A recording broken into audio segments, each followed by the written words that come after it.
बिस्मिल्लाहिर्रहमानिर्रहीम। अस्सलाम वालेकुम। कैसे हैं सब लोग? दुआ है कि अल्लाह करे कि आप सभी लोग बहुत खैरियत से हों और शुक्र है रब्बुल आलमीन का कि हम भी बिल्कुल ठीक हैं जी, मज़े में हैं। और यहाँ दावत राहत में क्या हो रहा है, बहुत ही मज़ेदार, बहुत ही आला खाना, बहुत ही सिंपल है बट सो डिलिशियस। आप सभी लोग सीखने वाले हैं लबनानी कबाब, कुफ्ते लबनानी।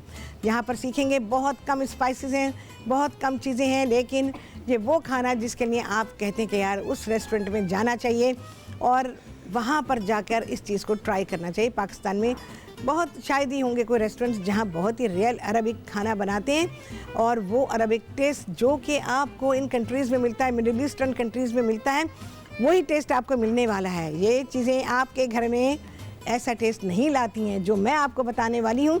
तो आज आप सभी लोग सीखने वाले हैं लबनानी कबाब और जनाब उसके साथ हम बनाएंगे फ्रूट सैलेड। अच्छा, हमारा जो फ्रूट सैलेड है वो है विंटर फ्रूट सैलेड। अच्छा, इस जो कबाब मैं बना रही हूँ उसकी पूरी सर्विंग आपको बताऊँगी कि इसको किस तरह से सर्व किया जाता है। तो ये सारी चीज़ें आप सीखेंगे अपने घर में। जब मुझे देख लेंगे तो फिर आप, मेरा ख्याल है कि उसी टेस्ट का खाना बना पाएंगे। ठीक है जी। अच्छा, चीज़ें क्या चाहिए होंगी? बहुत सिंपल। यहाँ पर सबसे पहले तो कीमा है। आपकी मर्ज़ी है, आप बकरे के कीमे में बनाएं या आप इसको गाय के कीमे में बनाएं। चिकन के कीमे का मैं फेवर यूँ नहीं करूँगी क्योंकि उसमें वो फ्लेवर नहीं है जो इन स्पाइसेस को मैच करता हो। तो इस वजह से हम गाय के या बकरे के कीमे में ही इसको बनाएंगे। 2 अदद आप बड़े साइज़ की प्याज, 1 किलो कीमा, 2 अदद बड़े साइज़ की प्याज हैं और उसके अलावा बहुत ही थोड़ी चीज़ें। 1 चाय का चमचा आपको चाहिए होगा पिसा हुआ या कुटा हुआ सफ़ेद ज़ीरा, 1 ही चाय का चमचा आपको चाहिए पिसा हुआ धनिया और 1 ही चाय का चमचा आपको चाहिए पिसी हुई इलायची, आधा चाय का चमचा आपको चाहिए पिसी हुई दारचीनी और इसके अलावा 2-3 लौंगे ले लें और उनको कूट के पीसेंगे तो क्या 2-3 क्या पीसेंगी, आप इसको कूट लीजिए और वो इसमें शामिल कर दीजिए। आधा चाय का चमचा इसमें जायफल है, 1 चाय का चमचा इसमें है कबाब चीनी। ठीक है जी। अच्छा, इसके अलावा इसमें सोडा डाला गया है 2 चाय के चमचे। 1 किलो कीमे में 2 चाय के चमचे हैं हमारा बेकिंग सोडा। इसके अलावा इसमें मैं शामिल कर रही हूँ ये जो हमारा दलिया होता है, ये मैं दिखाती हूँ आपको। ये आप यहाँ से देखें, ये दलिया है जो कि आम तौर पे आटे की दुकानों पे मिल जाता है। एक्चुअली इसमें बुरगुल जो है वो इस्तेमाल होता है। बुरगुल भी दलिया ही होता है और गेहूं का होता है, बट वो प्रोसेस्ड होता है, कुक्ड होता है, ऑलरेडी उसे कुक किया हुआ होता है और वो डिफरेंट फॉर्म में मिलता है। बहुत ही बारीक भी होता है, मीडियम भी होता है, थोड़ा बड़ा भी होता है। किसी दिन मौका हुआ तो लाके दिखाऊंगी मैं आपको, रखा है मेरे पास, लेकिन यहाँ मार्केट में क्योंकि ईज़िली अवेलेबल नहीं होता है तो इस वजह से मैं इसमें शामिल करूँगी। शामिल किया है मैंने ये 1/4 प्याली, 1 किलो में 1/4 प्याली आप डाल देंगे ये दलिया। थोड़ा ज़्यादा डालना चाहें डाल सकते हैं। अच्छा, पहले मैं डाल दूँ कबाब और आपको बताती हूँ कि भाई बहुत थोड़ा सा हम इसमें कुकिंग ऑयल शामिल करेंगे और ये इस तरह से बना लिए जाएंगे। अच्छा, इसमें प्याज को जो डाला गया है, इसमें 2 अदद प्याज हैं बड़े साइज़ की, तो उनको हमने कीमे के साथ ही पीस लिया, लेकिन थोड़ी सी प्याज को मैंने इसमें साबुत छोड़ दिया है, यानी वो आपको नज़र आ रही होगी। थोड़ी सी फाइन चॉप प्याज है जो कि कीमे में मैंने बाद में मिक्स की है। बकिया प्याज को हमने फूड प्रोसेसर में डाला और इसको हमने कीमे के साथ ही तमाम मसालों के साथ पीस लिया है। तो ये सारे मसाले हैं जो कि इन कबाबों में डाले गए हैं। अच्छा जी, अब ये जा रहे हैं पकने के लिए और सारे कबाब मैं इसमें शामिल कर दूँगी। ये इंतहाई लजीज कबाब हैं। जिसने अरब ममालिक में खाना खाया है और इन खानों को ट्राई किया, हाँ, अभी तो कुछ भी नहीं पक्का और खुशबू बहुत ही हाई लेवल पर है। चलें जी, ये कबाब जा रहे हैं पकने के लिए और क्या होगा ये आपको पता चलेगा ब्रेक के बाद।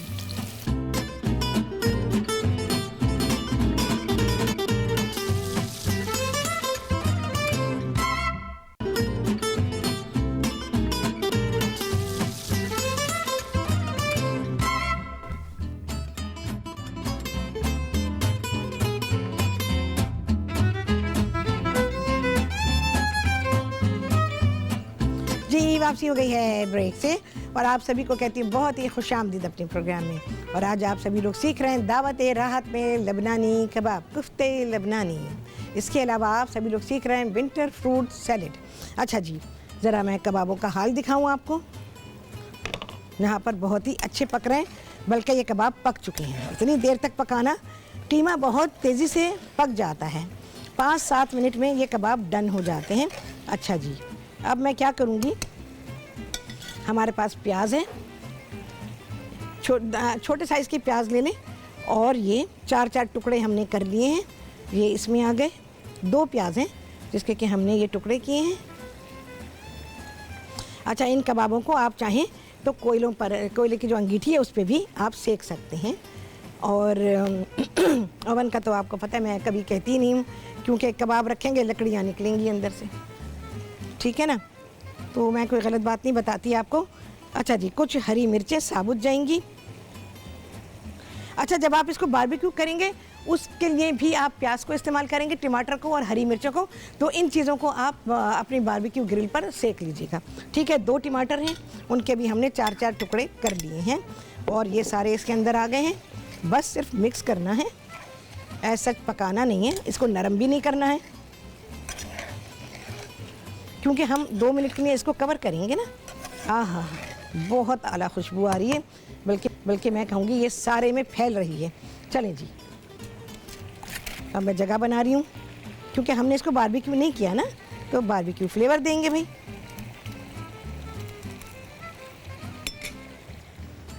कोयला मैंने जलाया हुआ था।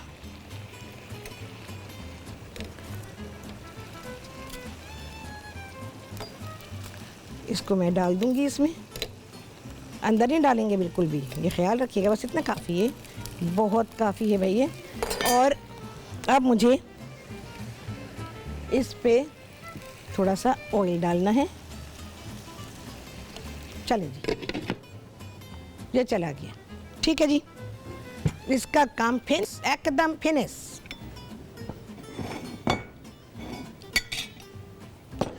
अच्छा जी, विंटर फ्रूट सैलेड।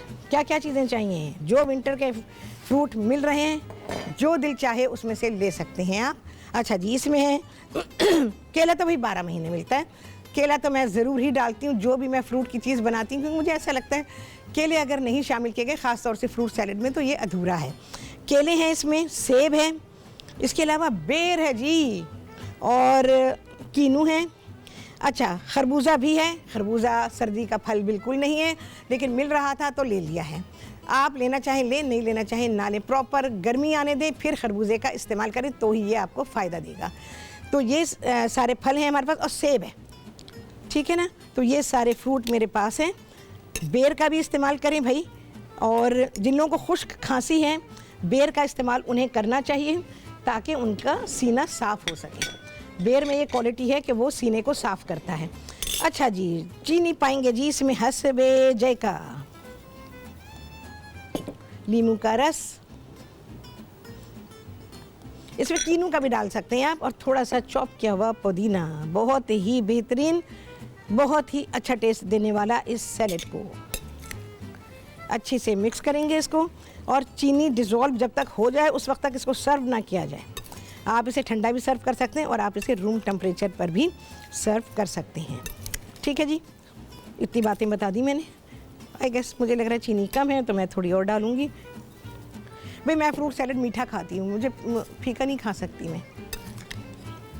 मुझे मीठी चीज़ तो मीठी चाहिए, नहीं तो नहीं होनी चाहिए। जैसे हलवे होते हैं, अरे इतनी सारी चीनी, अरे यार हलवे को जितनी चीनी चाहिए उतनी तो डाली जाएगी ना। अगर हलवा फीका बनाएंगे तो फिर हलवा थोड़ी कहेंगे उसको हम, हलवा तो होता ही मीठा है। हाँ जी, कैसा? एकदम फिट है जी, एकदम फिट। मैं इसको अच्छा सा मिक्स कर दूँ। अच्छा जी, आप सभी लोग मुझे कॉल कर सकते हैं, दिल चाह रहा है तो कॉल कर लें, नहीं तो बैठ के प्रोग्राम देखें। और अगर प्रोग्राम नहीं देख रहे तो क्या करेंगे? आप सभी लोग अब तक टीवी को यूट्यूब पर सब्सक्राइब करेंगे, और मेरा प्रोग्राम जब दिल चाहे धन धनाधन देखेंगे, ठीक है जी। कभी भी ये रेसिपी आपसे मिस नहीं होगी, और ये रेसिपी एकदम आला है, बहुत ही लजीज है। और इस किस्म की अरबिक रेसिपीज़ जो होती हैं, वो आराम से नहीं मिलती हैं। तो आप इसको ट्राई कीजिएगा और आप कहेंगे वाह वाह वाह। जो लोग अरब ममालिक में गए हैं उन्हें पता है कि इसका टेस्ट कैसा होता है। चलो भाई, सैलेड तो निकाल ही लेते हैं।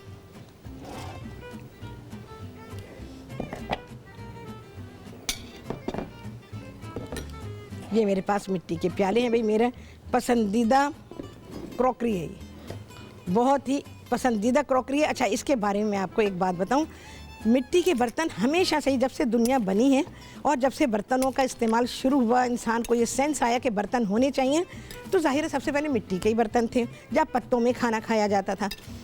आपको पता है पत्ते भी बेहतरीन हैं।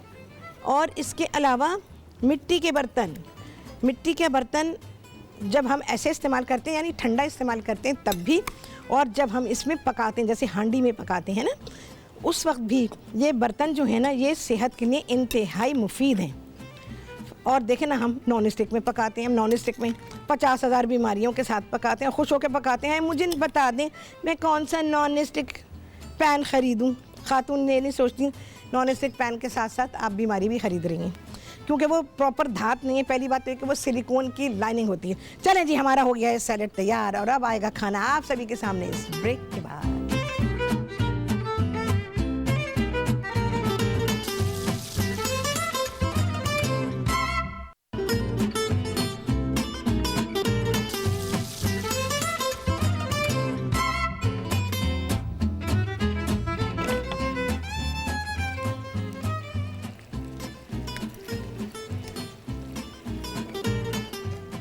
जी, वापसी हो गई है ब्रेक से, और आप सभी को कहती हूँ बहुत ही खुशामदीद अपने प्रोग्राम में। और जनाब, खाना यहाँ पर है डन डना डन, बहुत ही लजीज खाना। जो लोग लाल मिर्चें खाने के शौकीन हैं, ये खाना उनके लिए नहीं है। जो लोग अच्छा खाना खाना चाहते हैं, ये खाना उनके लिए है। लाल मिर्चों वालों को तो वो फ्रेंच खाने में भी कहते हैं ओ यार मज़ा नहीं आया, बहुत फीका खाना है। ऐसे लोग मैंने देखे हैं और भुगते भी हैं। उनको समझाया कि भाई ये फ्रेंच खाना है, इसे आप लाल मिर्ची क्यों तलाश कर रहे हैं, नहीं लाल मिर्च के बिना मज़ा नहीं आता। तो फिर उन लोगों के लिए सिर्फ पाकिस्तानी खाना है, और जो लोग इस किस्म के खाने खाते हैं उनके लिए हर तरह का खाना है। अच्छा जी, ये जूसेस जो हैं ये बहुत ही प्रेशियस हैं, ये ज़रूर डाला जाएगा। जितने भी जूसेस हैं वो सारे इसमें डाल दीजिए। अच्छा जी, अब है इसको किस तरह से प्रेजेंट किया जाता है। ये सारे कबाब आ गए हैं, इसमें जूसेस भी हैं और रोटी जो हमारी अपनी चपाती होती है, बिल्कुल एग्जैक्टली वही रोटी होती है और वही रोटी बनाई गई है। ठीक है, जो हम अपने घर में चपाती बनाते हैं उनकी टेढ़ी मेढ़ी कच्ची पक्की होती है, हमारी पूरी पक्की होती है। वो क्या करते हैं, गरम गरम कबाब निकाले, मैं तो अभी सारा खोल दूंगी इसको, और वो इसको कवर कर देते हैं इस तरह से पूरे, और जब सर्व करने लाते हैं ताकि उनके कबाब गरम रहें, इस वजह से इसको किया जाता है। दूसरे ये कि रोटी को थोड़ा दबा देते हैं ऐसे, ताकि उसमें जो कबाब के जूसेस हैं वो जूसेस इसमें आ जाए। ठीक है जी, तो ये मकसद होता है रोटी से कवर करने का। चलिए जी, मैं तो हटाऊंगी, मेरा तो भाई कुकिंग शो है, मैं तो ऐसे नहीं रख सकती हूँ। आपको देखें जी, इस तरह से जूसेस आ जाते हैं, पूरा गीला हो गया, तो इससे रोटी बहुत ही मज़े की हो जाती है। चलिए जी, यहाँ पर रखेंगे। ये देखें बहुत ही अच्छी गीली हो गई है, खुशबू भी आ जाती है कबाबों की, और जूसेस भी उसमें शामिल हो जाते हैं। अच्छा, खीरे का और लेमन का इस्तेमाल बहुत ज़्यादा होता है अरबिक खानों में, तो इसका इस्तेमाल हम करेंगे भाई, बिल्कुल करेंगे। लेमन है, ये खाना बनाएं बिल्कुल इसी तरह से, सीनी में सजाएं। ये हम जिसको थाल कहते हैं, अरबी में इसको सीनी कहा जाता है, और इसको उर्दू में भी सीनी कहा जाता है। ये मैं आपको बताऊं तो हमारे बहुत सारे अल्फाज अरबिक ज़बान से मिलते हैं, तो इस तरह से ये खाना सर्व होता है। इवन आप अगर किसी रेस्टोरेंट में, अरबी खानों के रेस्टोरेंट में जाएंगे या आप बड़े होटल में जाएंगे, अगर इस किस्म के कबाब वहाँ बनाए गए हैं तो ये इसी तरह सर्व किए जाएंगे, रोटी ऊपर रखी होगी। तो ये खाना आप बनाइए, जो मैंने आपको रेसिपी दी है उसमें जो स्पाइसेस हैं, हाँ, बहुत ही आला स्पाइसेस हैं, और उससे जो खाना पकता है वो बहुत ही लजीज होता है। लेकिन इसमें लाल मिर्च नहीं है, अगर आपने इसमें लाल मिर्च डाली तो ये सारी रेसिपी बर्बाद हो जाएगी, क्योंकि इसमें मिर्च नहीं है लेकिन फ्लेवर बहुत ज़्यादा है। फ्लेवर में और टेस्ट में ज़मीन आसमान का फ़र्क होता है, दोनों चीज़ों के मायने बिल्कुल अलग होते हैं। तो ये कबाब जो हैं ये बहुत ही टेस्टी भी हैं और ये बहुत ही फ्लेवरफुल भी हैं। तो आप इनको घर में बनाएं। ऐसे खाने, ऐसी रेसिपीज़ नहीं मिलती हैं। और फिर उस शख्स से मिलें आपको जिसका बहुत ही वास्ट एक्सपीरियंस है अरबिक खानों में, और उसके अलावा खाए भी हैं, पकाए भी हैं, सीखे भी हैं, बहुत कुछ है। तो तभी मैं ये ऐसी रेसिपीज़ आप सभी लोगों को सिखाती हूँ, क्योंकि अरबिक कुज़ीन के बारे में नॉलेज का होना, कोई सी भी कुज़ीन हो, अरबिक कुज़ीन में मेरे और इसके अलावा भी दूसरे जो कुज़ीन है मैं उसके ऊपर जब भी काम करती हूँ जब मुझे उसके बारे में पता होता है। हाँ जी। और ये कबाब बहुत टेस्टी है। अच्छा, इनको बहुत सॉल्टी मत बनाइएगा। अगर आपको लगता है 1 किलो में आप 1.5 पौने 2 चाय के चमचे नमक डालिएगा। अगर आपको बहुत फीका लगता है तो फिर 1/4 चाय का चमचा ही ऐड कीजिएगा, उससे ज़्यादा उसमें ऐड ना कीजिएगा, क्योंकि अगर आपने ऐसे खाने को बहुत नमकीन बनाया तो फिर ये उस टेस्ट का नहीं रहेगा और जो हमने स्पाइसेस उसमें शामिल किए हैं उसका फ्लेवर दब जाएगा। और इसको सॉल्ट डोमिनेटिंग डिश ना बनाइएगा, ठीक है जी। तो मैं बहुत ही ध्यान रखती हूँ इस चीज़ का कि मैं जब भी कोई भी कुज़ीन बनाती हूँ उसमें मैं नमक का ध्यान बहुत रखती हूँ। हर तरह के कुज़ीन में नमक का जो बैलेंस है वो बिल्कुल डिफरेंट होता है।